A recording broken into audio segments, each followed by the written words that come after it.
Hey everyone, Joe here. In this episode, I had the amazing privilege of chatting with Caleb Vaden, an Air Force senior enlisted leader currently serving as a superintendent of the 28th Mission Support Group at Ellsworth Air Force Base, South Dakota. During our discussion, we chatted about what it takes to be a legendary leader, how rumors and gossip can kill trust within an organization, and much, much more. Enjoy.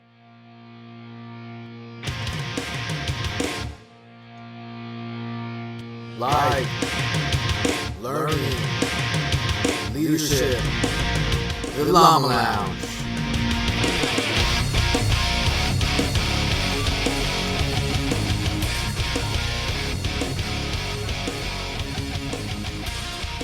Yo, welcome to the Llama Lounge, a dialogue on life, learning, and leadership. I'm Joe Bogdan. I have a very special guest with me today, an Air Force senior enlisted leader, currently the superintendent of the 28th Mission Support Group at Ellsworth Air Force Base, South Dakota, and also a legendary leader, Caleb Vaden. What's going on, brother?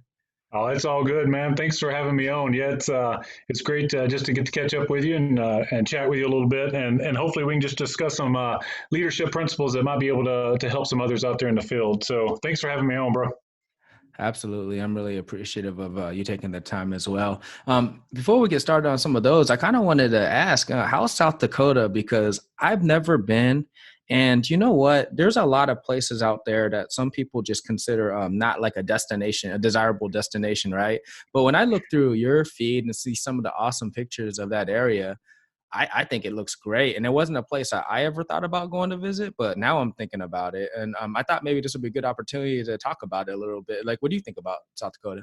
Also, you're absolutely right. So I think I should preface this with I'm from the South. I saw zero snow growing up. And then I was stationed at pretty much, I thought I was in the Navy because everywhere I was on water, it seemed like. I was in Utah for a little bit, saw a little bit of snow there. So just putting that for situational awareness, when I got to South Dakota here, well, we get a little bit of snow and we get a whole lot of wind and it's really cold.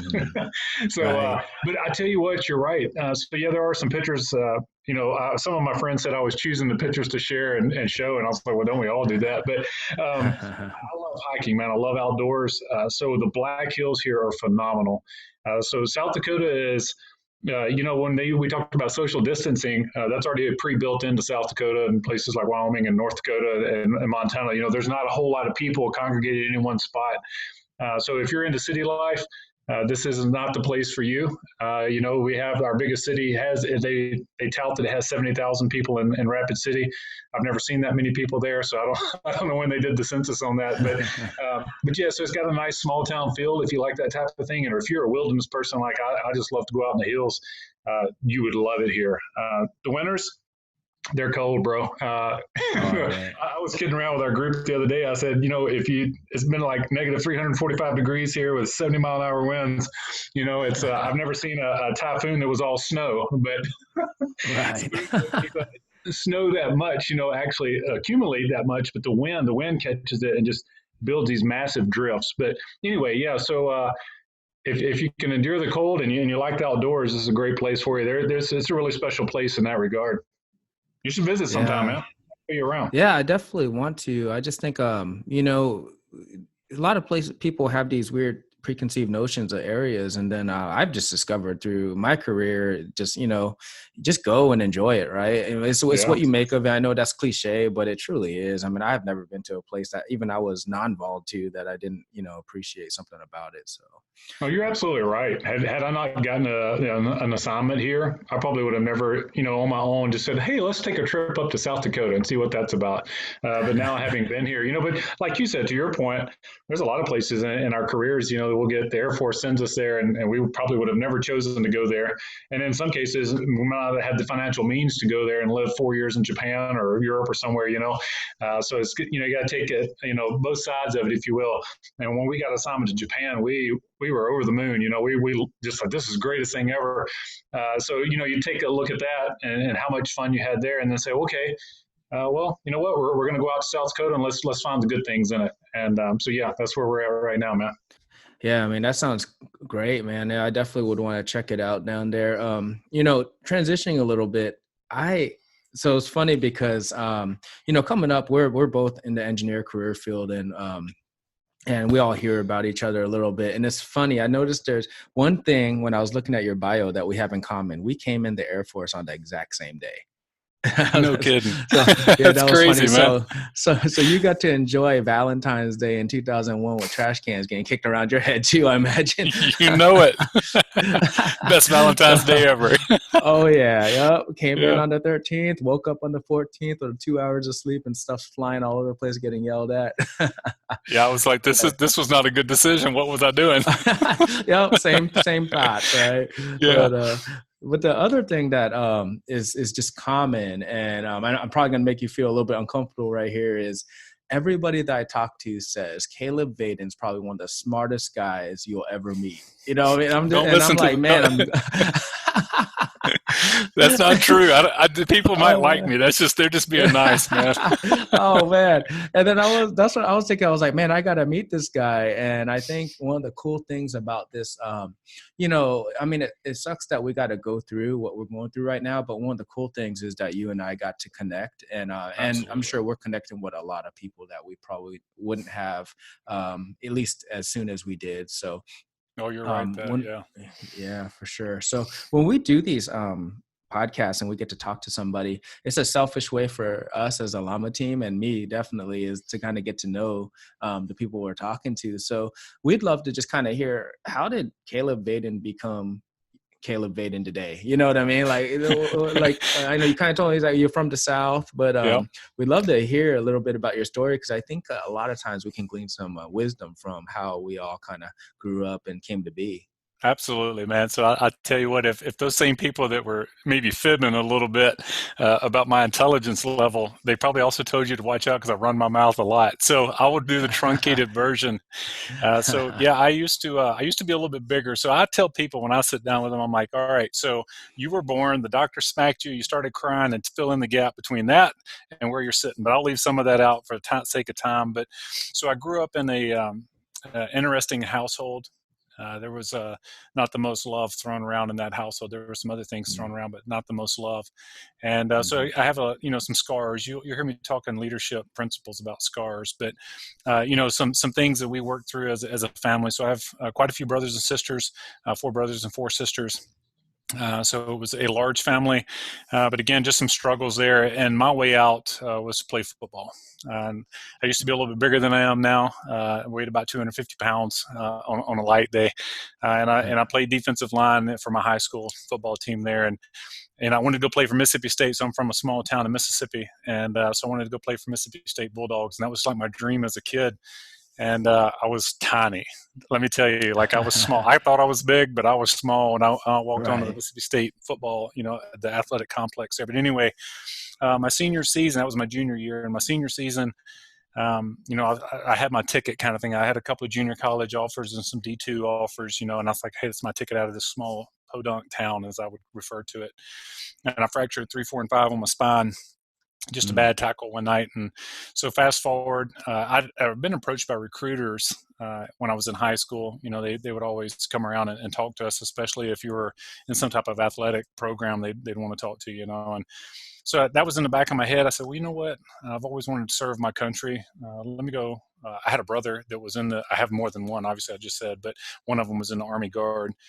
I said, well, and one was in the Navy at the time. And I said, well, I'm not going to get on the water. I don't want to be on the water.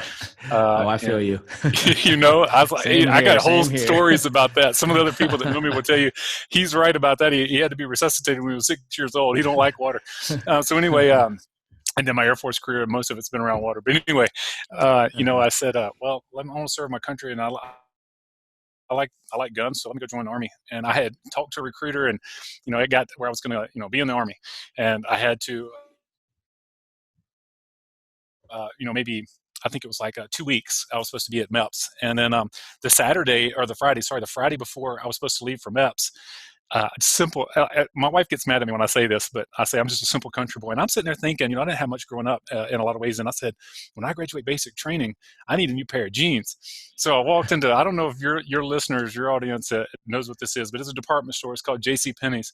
And not many of them left in business anymore. But Right. anyway, I walked in and I see this beautiful lady who is now my wife, my best friend and my wife. So she saved me in more ways than one, but one of them was not to go to the Army. She didn't know that at the time, but I had called my recruiter and I was like, hey, he's retired now. I was like, sorry, problem.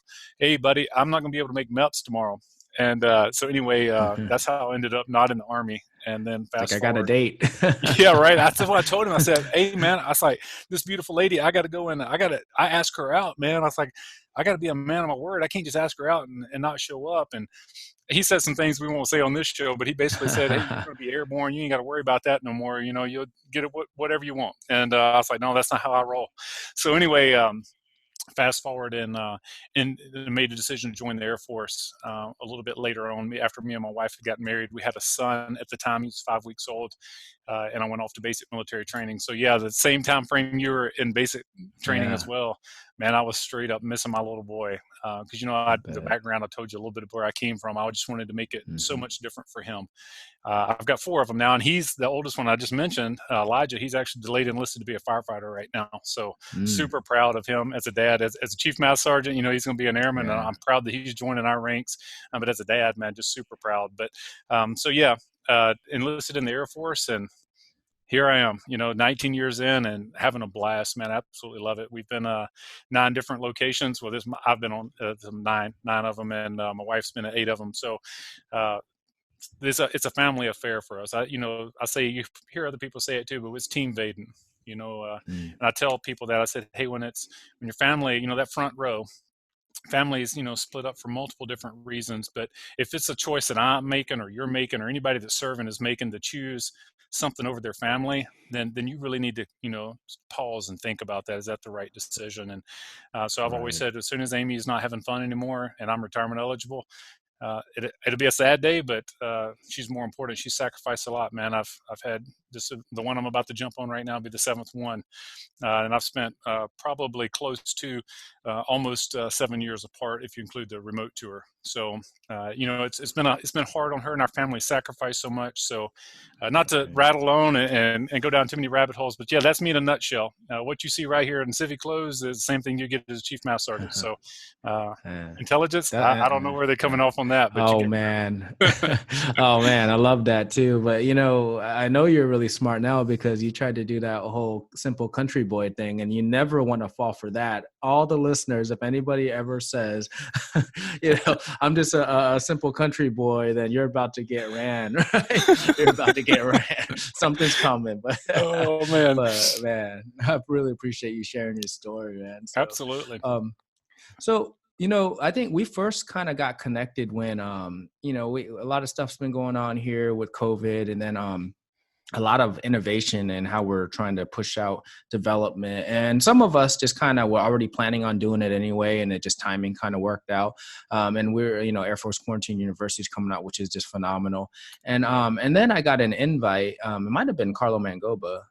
Somebody invited me to the Legendary Leaders, and that's how we kind of got connected. And yes, I think it's awesome. Super organized, a lot of great stuff you're pushing out there. But what made you what made you decide to make the site, and why the term Legendary Leaders? So thanks for the question. It goes back to my background, where I'm from, and not having not to go too far into it, but not having a father figure, not having someone I was proud of or someone that could show me the ropes. So when I came into the Air Force, I was a troubled airman. I was not a good airman. In basic military training, I got in trouble. I had an Article 15 suspended bus, DROG, leaving. I don't know if your listeners want or need to know all. I would just say don't put your hands on a TI. That's not a good thing. So my son is going, and he knows all these things now. But then when I was in tech school, I had some more issues. So anyway, and it was large in part because of the way that I had been raised, or the lack thereof. And Master Sergeant Mark Anderson, and he was the first legend that I ever came in contact with, man. He was a first sergeant there at Fort Leonard Wood, and the detachment where I went to tech school. I'm a heavy equipment operator, by trade, dirt boy. And so I ran into Mark Anderson there after I got in trouble. And the commander, rightfully so, wanted to separate me from the Air Force, and that would have been the right decision, honestly. Or it would have been an okay decision, And Mark Anderson, the first sergeant, I didn't hear the conversation, but he's like, hey, let's try to, he's salvageable. He's got a good heart. He's just in the wrong direction. So anyway, he spent time with me, man. Like, I had the extra duty. I had to do the extra hard labor, which it's hard to give a dirt boy hard labor. But anyway, Right. I had to clean CQ. I had to bleach the grout. I had to clean the concrete, all the extra duties. And Mark Anderson didn't just assign me those duties and leave. It might sound cheesy, but he read me 36:26:18.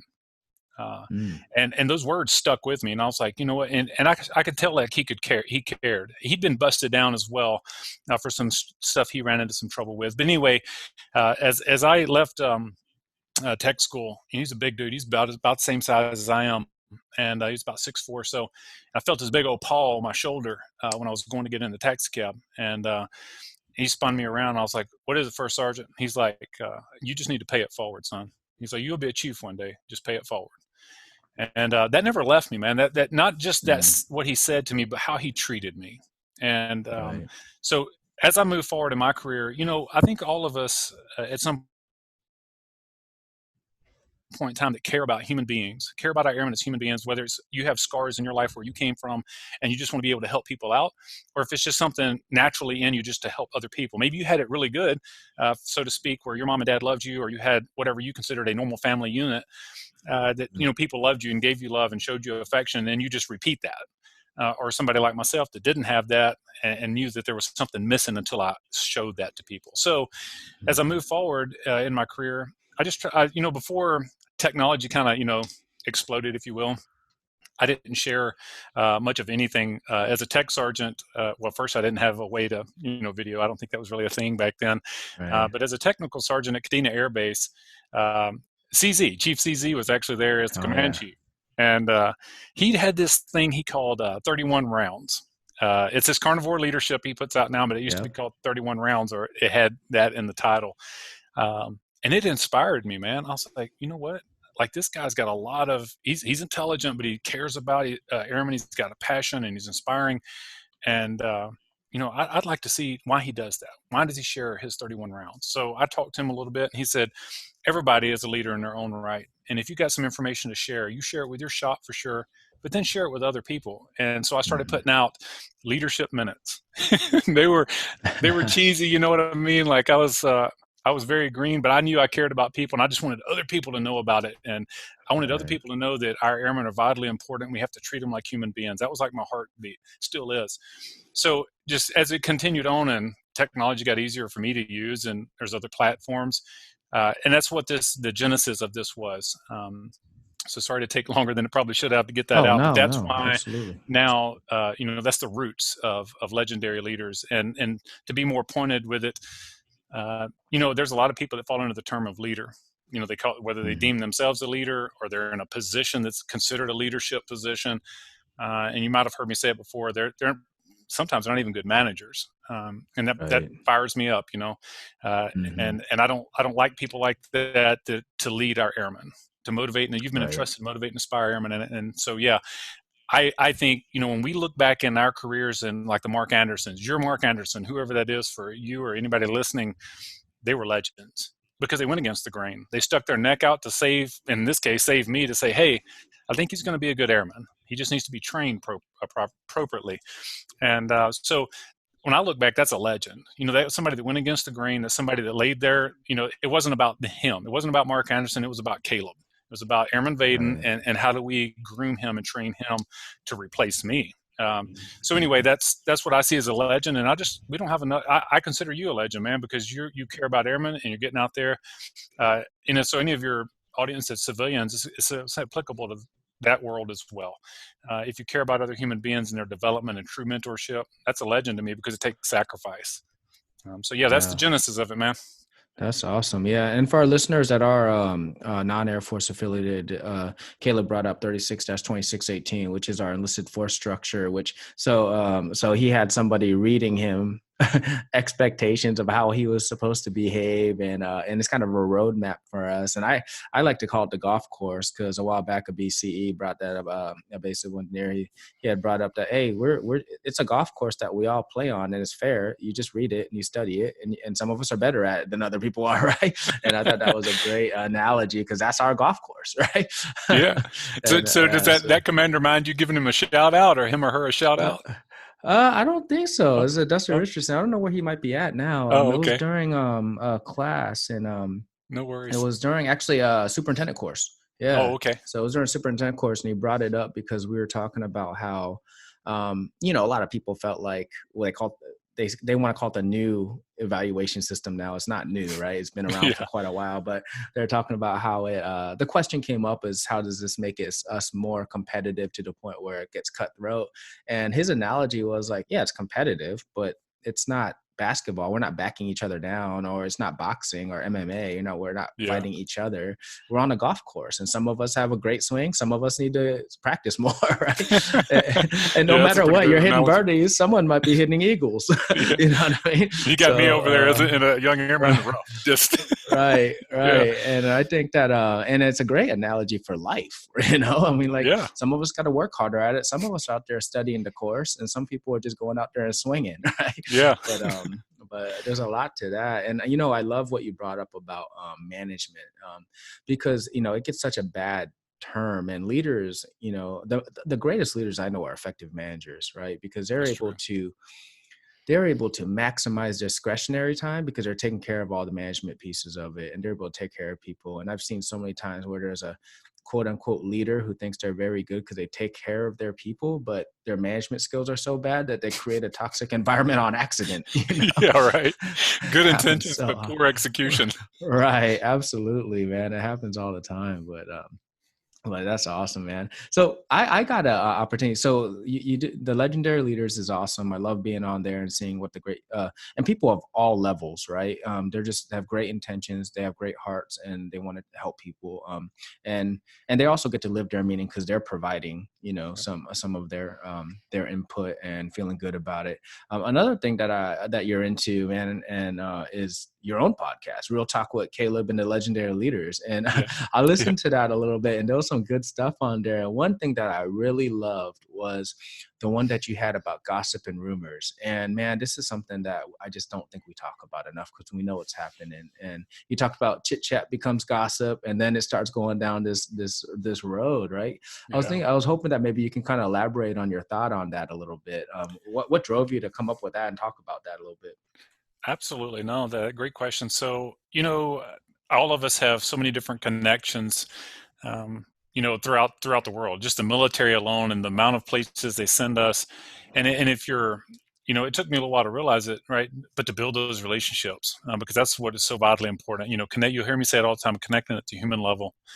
And building those relationships, and it goes to, and we can talk about it in a little bit here in a little bit. But in the age we live in now, it's always been something, right? So I'm not dogging one generation or another, but there's always been something. But now it's like the instant, right? So even a video, you put a video out, and if it's longer than 2 minutes, a lot of people aren't going to watch it or not watch all of it. So when we think about developing relationships, you can't develop an instant relationship. So spending time developing those relationships, and that's what I really set out to do. I said the mission's going to get done. So for your civilian audience, the work is going to get done, right?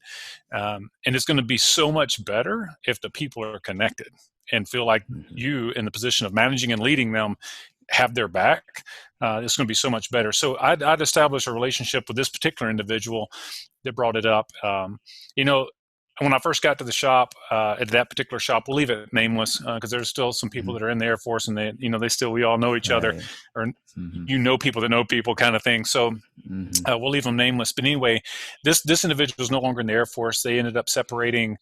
And but I'm sure you've seen it too, Joe, is when you step into an organization, and I'm going to talk about this in the future on a couple of more podcasts about discrimination and inclusiveness, but people kind of get ousted, and you know how it is, and it's the same thing in the civilian sector, man. You can get ousted, and so gossips and rumors had started this oust, if you will, with this individual.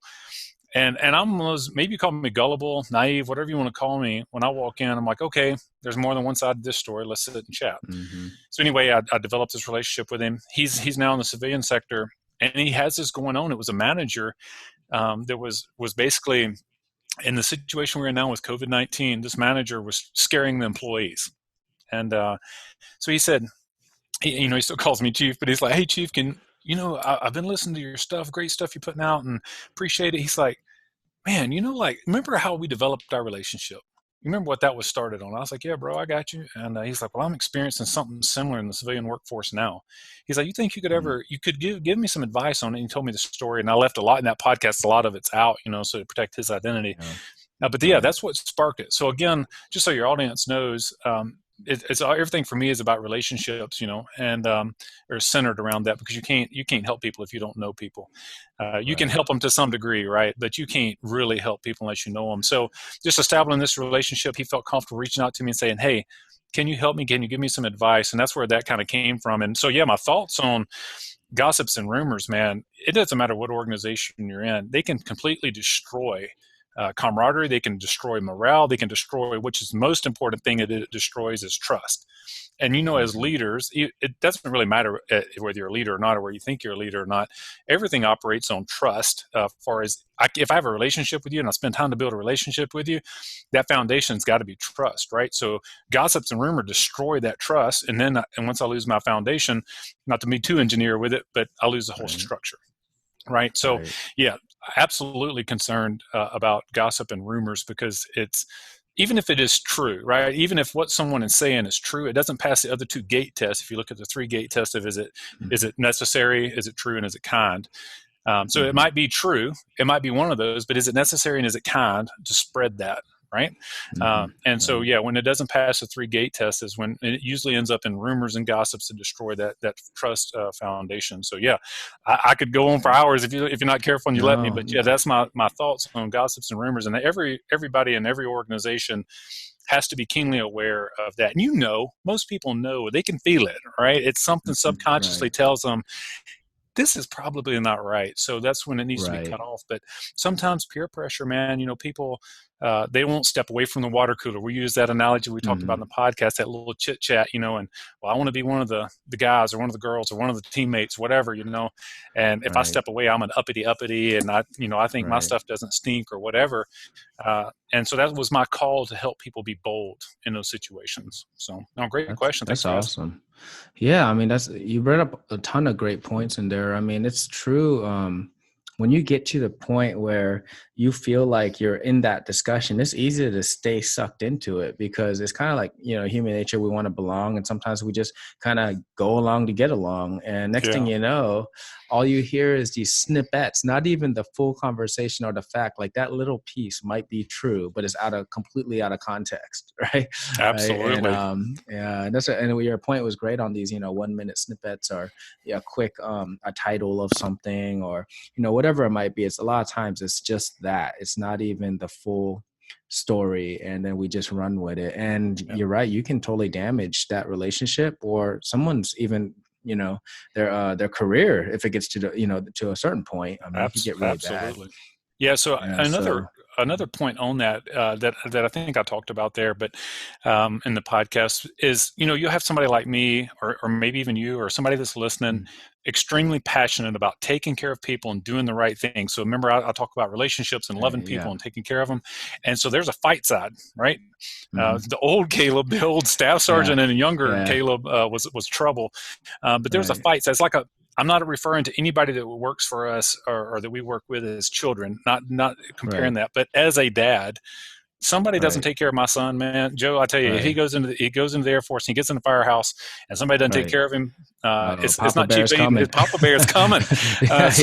In these situations, hey, what'd you say about Joe? I'm going to, my instinct is to come off the top ropes, but as leaders, what I caution is that we don't show that emotion. We don't react off emotion. And in those situations, we can gain so much more for the people around us. They can learn so much more from us if we just pocket our pride. And, in the military, we got cargo pockets on our pants, right? I tell them all the time, cargo pockets your pride, youngin'. Put your pride in your pocket. Make sure you don't get on top of those core values you got locked in there. and then just handle it appropriately, and that's in a private, right? Everybody else, look, leaders sometimes struggle with being the cool guy or the cool girl, being the one that's got everybody's back. And you, hey, I'm in charge. I got your back. I'm going to take care of you, versus handling those things in private. And trust me, if you're doing it right, people are going to notice. You don't have to go around and let your left hand know what your right hand's doing, kind of analogy, right?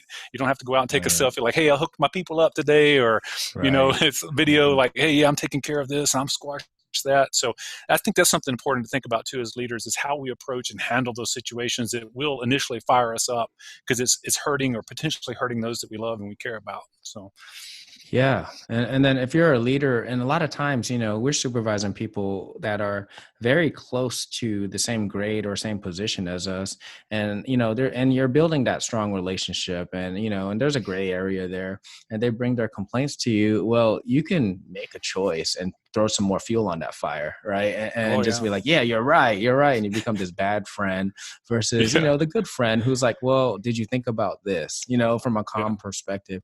Are you sure that's what they intended to do? Just asking some of the right questions. You can kind of mitigate that next argument, right? Or at least avert it, right? And I think that's a great point too. Is we gotta take responsibility how we're going to respond to some of the stuff that's brought to us. Absolutely. So I love your point about the friend, right? So Dr. Martin Luther King Jr. said it best, and you're not in the end, right? So I'm sitting in my rocking chair. It's somewhere on the West Coast, bro, and it's going to be in mountains. So I'm saying the end, like right now we're in that dash. I got a born date of 1981. There's a dash I'm living in right now. Hopefully that other date's a long ways out, but if it's not, I'm having fun right now. But in the end, when I'm said and done, I'm sitting in my rocking chair somewhere on the West Coast because I need mountains and water. Even though I'm not going to get in the water, I still want to hear it. And sipping on my sweet tea because it's got too much sugar in it for me to use it right now, to drink it now, because I got to keep my cardio up. But anyway, I'm sitting there and I'm just thinking back, who had my back, who gave me good advice, and there's a lot of other things that would cross my mind. But Dr. Martin Luther King said, you're not going to remember what your enemy said. Essentially, I paraphrase a little bit. Not going to remember what your enemy said, but the silence of your friends. So when I'm thinking about what you just said, it's not necessarily silence. It's audible. Like, yeah, you're right, man. You should. That's really silence, because it's silent on the things that we should be helping each other out with. So I would encourage an addition on your point there to your listeners, is that when you have the opportunity to speak truth into someone's life and to help them, to do that. It's easy to be the big bad person and jump your chest, and say, yeah, you're right, you should go do this.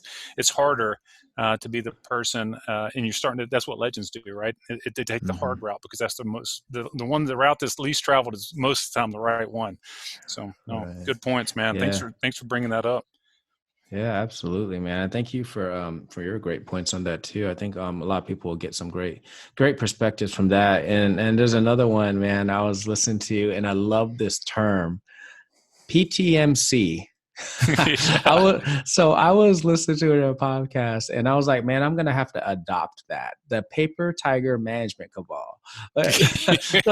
So what is that, Caleb? Okay, I kind of get it, but please tell the audience. What is absolutely, man. So so I do have some crazy quirks and sayings. You'll hear me say slippers a lot of times, and we don't need no flipping slippers and all this kind of stuff. And honestly, it's in my heart. And it's things that make sense to me. And I've gotten some decent feedback from airmen, and it's all started with paper tigers. And so for your civilian audience that might not know how we do enlisted performance reports, evaluations, and things of that nature, but if you're just thinking whatever your performance report and appraisal is in your organization, you can make it really flowery sometimes, right? I mean, in the military, I can say basically like, you helped a bunch of trees grow. You're an awesome oxygen exchange program specialist. So basically you just breathe in air and make it sound good. Yeah. So yes, that's what I'm talking about. And you think about legends, or you think about, in this case, a tiger. I think when I think tiger and I think a lion, those are some ferocious animals. They protect their cubs. They protect their pride, if you will. And I'm not talking about pride. You know what a pride I'm talking about when it comes with tigers and lions. But so ferocious animals, right? And I think as leaders, we have to be that way. And as leaders in the Air Force, any organization, but specifically in the Air Force, because that's where we serve, I need ferocious leaders. Our airmen deserve and need ferocious leaders. And sometimes when you're reading those papers, man, it sounds like you're a ferocious leader, and I watch you in action, and you have a hard time getting out of a wet paper bag. Like, you over there, you're struggling with it. Like, you don't even know where the end is. You don't understand it's easy to get out of. And but on paper, before you look Right. like you could lead a full army, a full group of airmen up a hill in Afghanistan somewhere. But in reality, to bring it back to a serious note, it's a lie. Honestly, that's what it is. Mm-hmm. We find Right. flowery ways to say things sometimes about people because we don't want to hurt their feelings, or maybe they're just Right. easy to write on. And some people might give it the phrase of a golden child, but I call those paper tigers. I look at your records. You need to be able to match what your records say you can do. And if not, Right. then it's not like I'll go around in the organization calling people paper tigers. But yeah, so when I Right. said the paper tiger cabal, if you will, it's like they got to the Yeah. secret meeting and they all get together. It was a little bit of poking a little bit of fun, I guess you could say, at people that have a hard time stepping up to the plate. They either don't know they need to step up to the plate and do it the right way, or they know they do and need to do it and they just choose not to, because it's kind of like that old Staples commercial. You just hit the easy button, Mm-hmm. right? I'll just hit the easy button and I don't have to worry about that. I just go ahead and write this down, Right. and somebody else's problem. So yeah, that's what I was Right. talking about with the cabal, the secret cabal there. Yeah. It's funny because I talk about that too. I even did that recently when I was talking to my firefighters. Where I brought up that term, paper tigers, and I think of it like you can take that in so many different directions. But when I think about it, is so often, and for our civilian listeners or folks that are not in the Air Force, you probably have some type of award recognition program, wherever you work in some way, shape, or form. And for us, a lot of our awards won't take a lot of accomplishments to fill out. So you can, let's say you have 15 accomplishments for an annual award for somebody, whatever that might be, 15, 20. You can make someone look good 20 for a whole year. I'm hoping that you can come up with 20 good things they did, right? But the thing that is missing is, were they a good teammate? Did they show up to work every day? Did they make all their suspenses? Were they managing their teams well? Were they taking care of them? Because you can come up with 20 home runs, but did they lay down the bunt when they were asked to? Were they willing to hit that Absolutely. sacrifice fly when they needed to? And what I really think is pretty cool, when you listen to General Mattis's book, he talked about, institutions will receive what they reward. They get what Yep. they reward. And I think you have a great point. We need to figure out how to make sure we're not rewarding those paper tigers. We got to be rewarding the people of integrity that are actually taking care of business. Absolutely. You bring up a point that what I hear you saying is character in there, right? So, the Marine Corps, United States Marine Corps, I had a little bit of time with them. Actually, I've done quite a bit of time with them. But so when I went to their senior NCO Academy, or their advanced leadership course, they bring out their fit reps, their performance reports, their version of our EPRs. And I looked at there, and they have a block, man. They have, I don't know if you've ever seen one or not, but they have three sub areas within that block of character. Okay. And so we talked to our airmen about that, and I use airmen holistic and no grades associated with it, right? And I talked to airmen about that. To your point, man, who's writing the paper tiger? It's okay to tell Johnny or Susie. I feel bad for Johnny. If there's a Johnny in the Air Force, I feel bad for him because I use Johnny a lot. But we have a hard time, and I'm going to talk tomorrow or Friday to our MSG out here about feedback. But we have a hard time saying, "Hey, Joe, hey man, you're a cool dude." But and we use fire department since you brought a fire department. But man, you really have a hard time commanding your fire apparatus. And while you have done a lot of things that check the box to get an award, and you're squared away, and your uniform looks really good, and you're always professional and polite. But instead of rewarding that, like you said, we get what we reward, and telling you, like, here's the things I need you to focus on. So we struggle with that to some degree in the Air Force. But yeah, so character. What I hear you saying is, are we always assessing people's character along with all the things that they're doing, and making sure that we're recognizing the right people that are actually getting the job done and have good character? Yeah, and it's hard for that because to do that sometimes, because that's a tough conversation to have. Is and then there's not some quantifiable little scale you can do. But yeah, when I went to my fire department too, just to close the loop on that, to make sure people don't think I went over there to tell them they didn't have character. Would they have? Oh no, I know. So I actually went over there because what we've been trying to do with my leadership team is we're trying to recognize those people of character. So I got to go over there and do a Chief's Choice Award, and they got to talk on some. We had some amazing dudes over there that they might not be, they're definitely not paper tigers, and they might not, be able to put together an awesome award, but they show character every day, and they're crushing it and being great human beings. So we definitely got to recognize some of that. And and I would say that leaders at all levels could look at opportunities to take care of that. Absolutely. So Man, next big term. So I'm going to call these Calebisms. The next one. But so I was listening to a video on the legendary leaders, and as well as on your feed. And I was listening to this video about boot leadership, right? And when I first listened to that thing, the first thing I started getting all pumped up, right? And I'm like, oh man, I feel like I'm in a WWE interview. And then I started thinking, man, Caleb kind of sounds like a mix in between Ric Flair and The Rock when he started getting really amped up in there. I was thinking, man, that's funny you say that, man. Awesome. So our MSG chant here, we have 2 claps and Ric Flair at the end of one of our chants that we do. So we have a lieutenant colonel deputy that he likes doing it, because then he's like, man, you were so loud. I was like, well, that's how I am. But I got a big diaphragm. It's easy to push the air out. But yeah, so I have to be careful, man. I feel myself doing a little bit on your podcast here is I'll get amped up. When I start talking about or thinking about the things I'm passionate about, it's natural. I've been called a lot of things. I don't think I've ever been called a mix of that though. So that's always fun to hear the different comparison. But yeah, so it's when I'm passionate about something, I have a tendency to elevate my voice and get all animated and stuff. So yeah, I'm glad it spoke to you though. Oh yeah, it did. And I was thinking maybe if you can kind of tell our audience, like, what is boot leadership?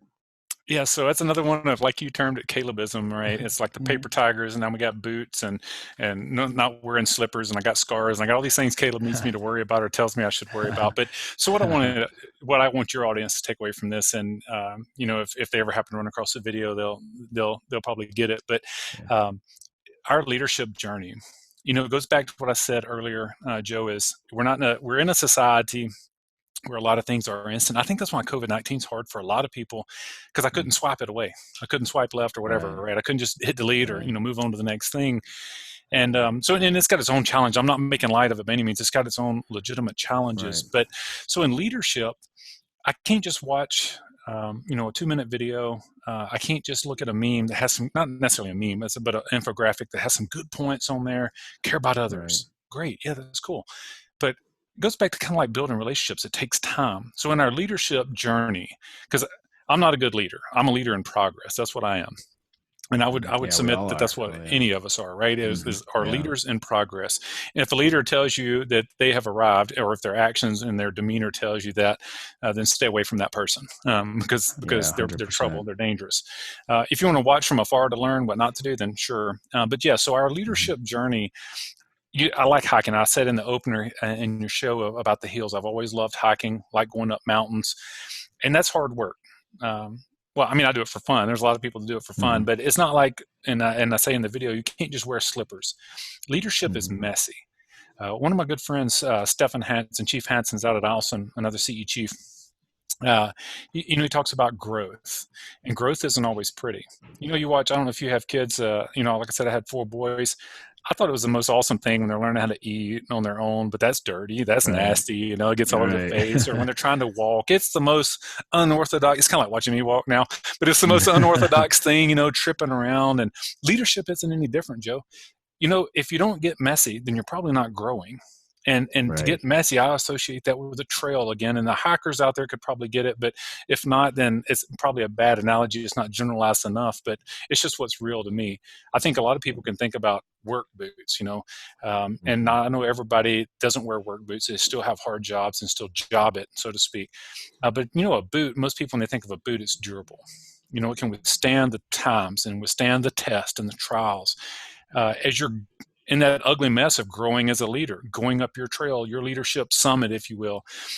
So yeah, that's what the heart on that is for me, is saying, hey, it's not going to be easy. When I think of slippers, I think of sitting around the house and chilling, or just relaxing, having a cup of coffee. Not that I actually wear slippers, but that's what I would associate them with. And when I put on my boots, man, again, I know there's a lot of professions out there that don't necessarily wear boots, but I've been wearing them for 19 years. And when I put on those boots, I know when I lace them up, I know it's a little bit like, you might use the term earlier, a little bit of a cliche, a little bit of 8 up. I've had people tell me, they said, you know what, Chief, back even when I was a sergeant, they're like, we cut your arm, you probably had little blue Air Force wings falling out instead of real blood. And I said, call it what you want, man. I love the Air Force. But when I put on my uniform in the morning, right now with COVID and stuff, I do it out in the garage to leave everything outside. But I lace up my boots, and I pull them tight, I'm ready for some good work.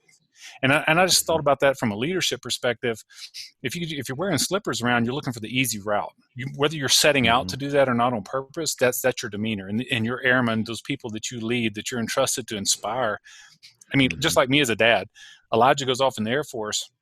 You're a CE chief. I would expect that if he came to your base, that you're going to have eyes on, not just to watch him specifically because he's another chief's son, but that he's a human being that deserves dignity and respect. And I expect, those leaders to have laced them up. If you don't lace them up, then those people like me as a dad that have entrusted my son to be taken care of by the United States Air Force, it's not going to happen because you're wearing slippers. Because there's going to be times you're going to have hard conversations with Elijah. He's like me. So there's going to be times somebody has to have a hard conversation with him. And they can't just take the easy route. So yeah, that's where the essence of that, if you will, came from is, hey, we got to lace them up because walking into our leadership journey is going to be difficult. And it's going to be ugly sometimes. And guess what? We're going to fall. You don't have the right foot gear on. You're going to sprain your ankles. You're going to stay down for a while. So I know it's a little bit quirky. It's another Calebism. But that's my heart on it is, yeah, leadership is not easy. There's sometimes it's great. Sometimes you get to thump your chest and be like, our team won. And sometimes you're like, yes, boss, that's 100% my fault. The team failed. I failed. The team was good. I failed. And those are hard moments and those are growing moments. Right. So, but yeah, that's where it came from, brother. Yeah. Yeah. And, in the moment itself where, you kind of didn't hit the mark right there, cut the mustard in those situations. Yeah, those kind of suck. But when you look back at, an entire tour that was tough, a challenging tour, where you had to lace up those boots, those are the most rewarding. The hardest things are always the most rewarding. Wearing slippers through life isn't gonna bring a lot of reward to your life. And so I love it, man. That's awesome. Yeah, thanks, man. Yeah, so you're absolutely right. Some of the hardest things I've been through in life. I think about my 2008, 2009 Afghanistan tour. One of the hardest things I've done in my life. Not from some of it was a physical standpoint, but just we lost 31 service members on that tour. None of them that were directly attached to my unit. They were our security element. So yeah, it's, some of the toughest things we go through, we look back and that helps shape us. So even like I said before, and the boots attribute to that to a degree as well, because as leaders, we have to come to terms with, if we want to be as effective as we possibly can. Now I'm not a doctor, I'm not a psychologist. But for me, I don't think we can be as effective as we can be our potential. We can't reach our full potential, as Maxwell would say, until we come to terms with who we are. We have to know who we are. What kind of scars do we have? Because, man, I was scarred as a kid.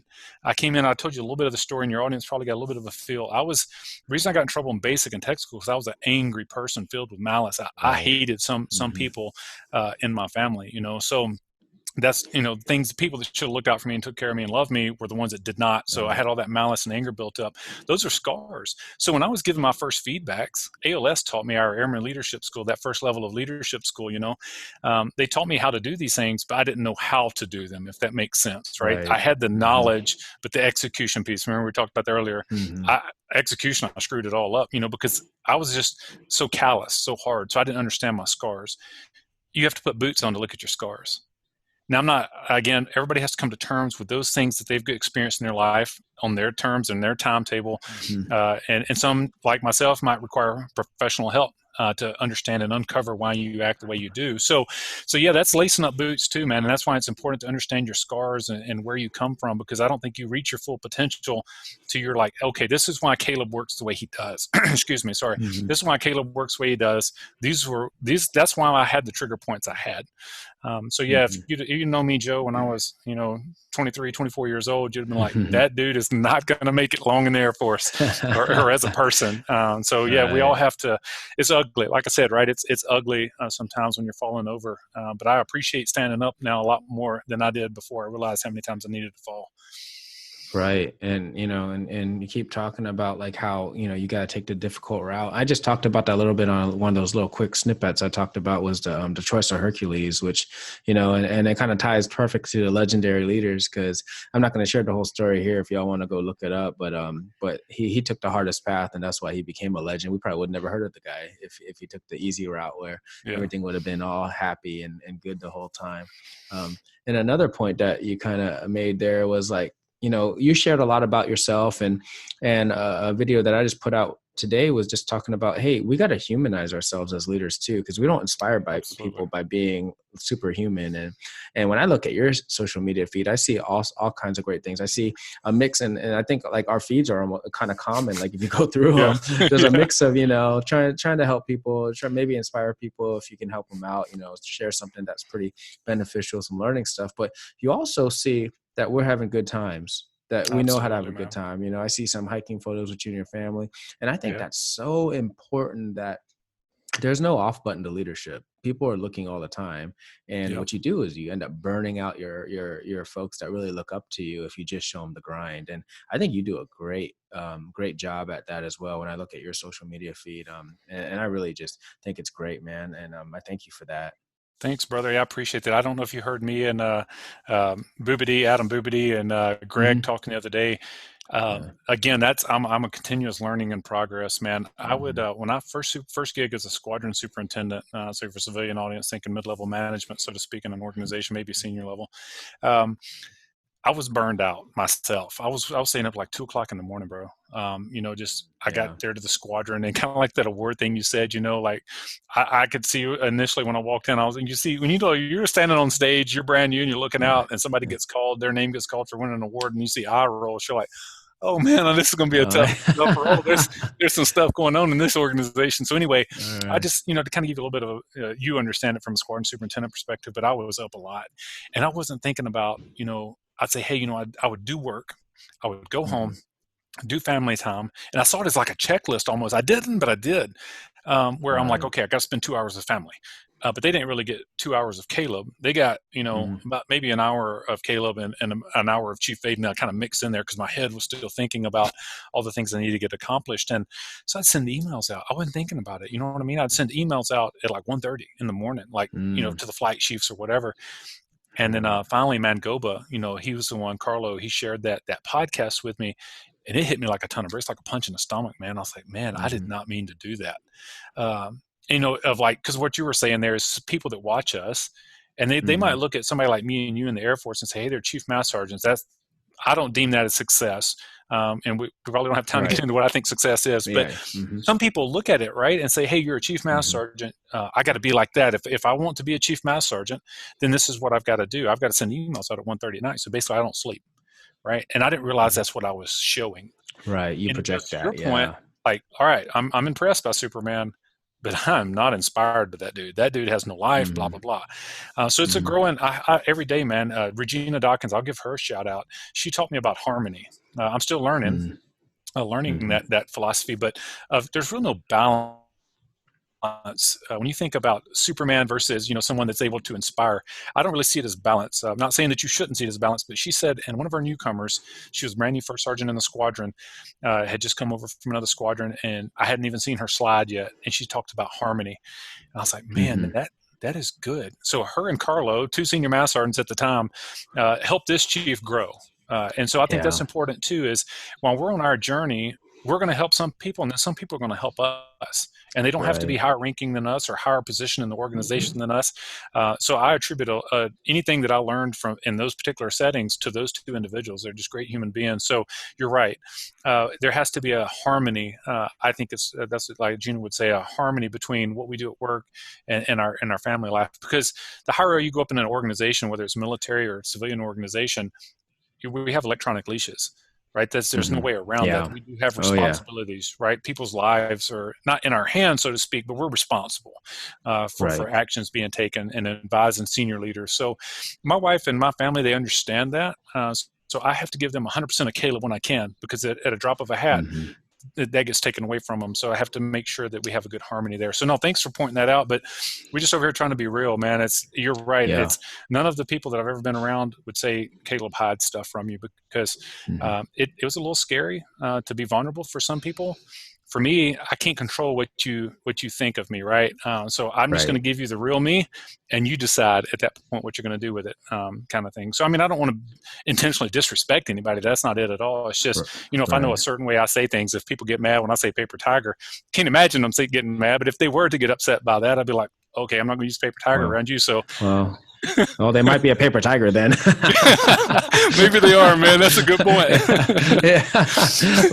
But I love what you said. That was it. Regina Dawkins said. Yeah. Regina Dawkins is the a senior harmony. math sergeant. Yep. Yeah. Because to me, I've always talked about that too. Is we talk about balance, but if when you try to make something balanced, you're putting it at odds with each other. But if you can harmonize or integrate a little bit, but Absolutely. we all pretty much will continue to suck at it and try to be better at all. Yeah, you're right, man. I don't have that coined at all. I'll be honest with you. That's why I give her the praise and the shout out, because I fail at it every day. Like today when I walked in, my wife's like, "You're doing what? I thought you were going to pick up your son at 2000 at 8 o'clock." I'm like, oh, you know what I mean? Yeah, no, that totally makes sense, man. But sweet, brother. Hey, so I know you have something that you have to do right pretty soon, but I wanted to wrap this up with our leadership rapid fire. Are you ready? Let's do it, brother. All right, bro. So I'm gonna ask you a series of 4 questions, and you're just gonna tell me what you think, right? All right.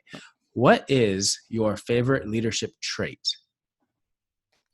Favorite leadership trait that I think I have, or from just leadership in general? Peer in general. Mm-hmm. It's credibility, man. Authentic credibility. I know you say one word, but authentic credibility. Right. So if you're not real, you're not true. Then that awesome. Hits me the wrong way.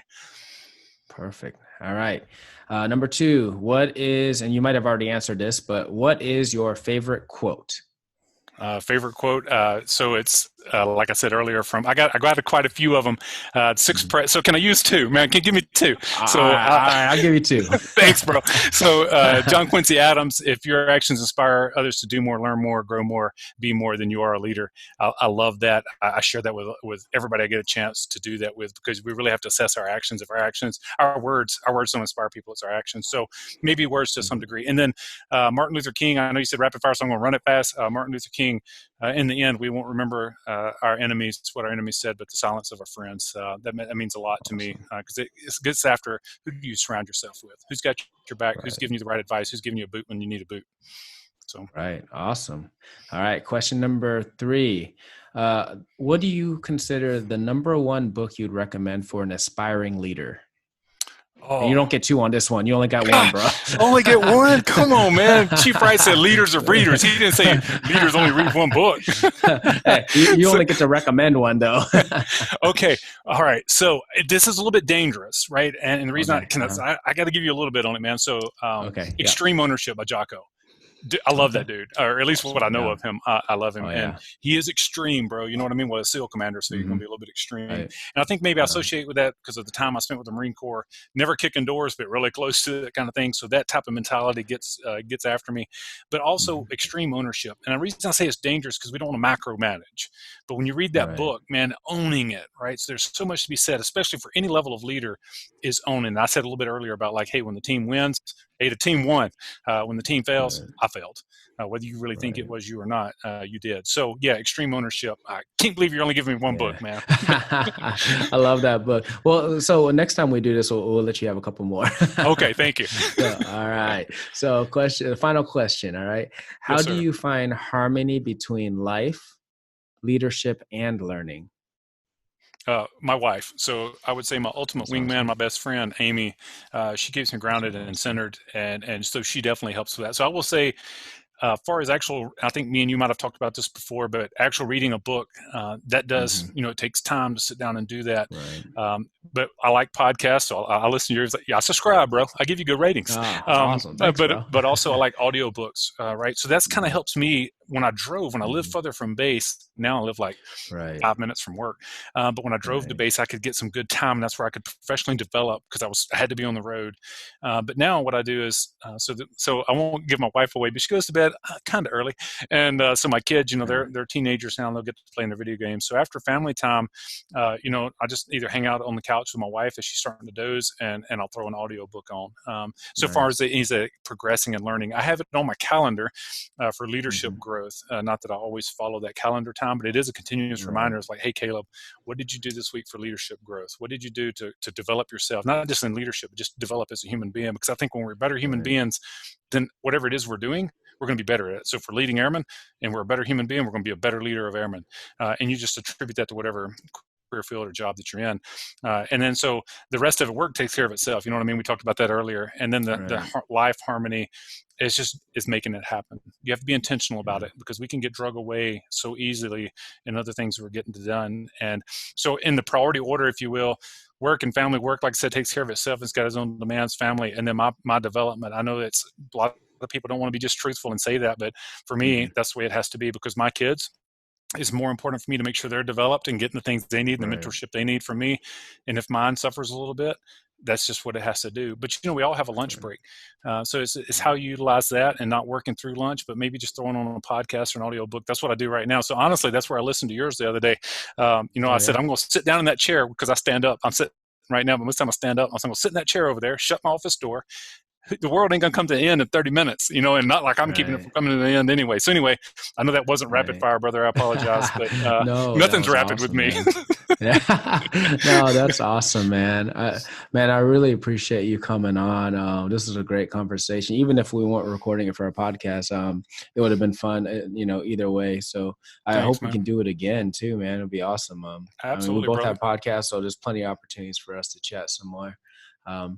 So speaking of that, your podcast, so the best way to subscribe, if anybody's interested, is Real Talk with Caleb and the Legendary Leaders, and that's on Apple. Yeah, so it's on. So if you just go into any of those platforms, whether it's Anchor, Spotify, or iTunes on the Apple devices, just type in "Real Talk with Caleb" and it'll pop up for you. That's absolutely. Thanks for the plug for me there, brother. But yeah, that's honestly the same things we're doing here. Sometimes I have people on. This next series we're doing is going to be some pretty great stuff. But at least I think it will be. We're going to have some numbered Air Force command chiefs on there that are going to be talking to us. So anyway. Nice. But yeah, that's the just search for that, and they'll get linked right in. Awesome. Well, thanks, brother. I really appreciate it again, and I can't wait till we do it again. Absolutely, brother. You just say the time and the place, and we'll try to make it happen. All right. To all the listeners, as always, stay safe, stay healthy, and llamas are out. Thanks for listening to the show.